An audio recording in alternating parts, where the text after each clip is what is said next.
আসসালামু আলাইকুম প্রিয় দর্শক, আমরা দেখাচ্ছি তিনবারের প্রধানমন্ত্রী বেগম খালেদা জিয়ার যে বাসভবনে থেকে নিয়ে সংসদ ভবনের সামনে মানিক মিয়া এভিনিউতে জানাজা হচ্ছে। তো আমরা আছি এই মুহূর্তে বিজয় সরণির ঠিক পূর্ব পাশে। আমরা সংযুক্ত থাকি এবং সাবস্ক্রাইব করে পাশে থাকি এবং প্রতিটি নিউ আপডেট কোথায় কি হচ্ছে আপনাদেরকে জানাবো, ইনশাল্লাহ পাশে থাকবেন।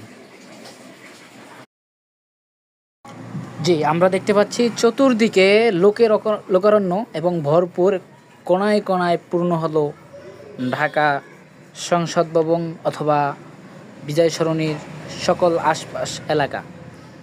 আমরা দেখতে পাচ্ছি সকল রাস্তা বন্ধ এবং সব জায়গায় কিন্তু সবাই জানাজার জন্য প্রস্তুত হয়ে দাঁড়িয়ে আছেন।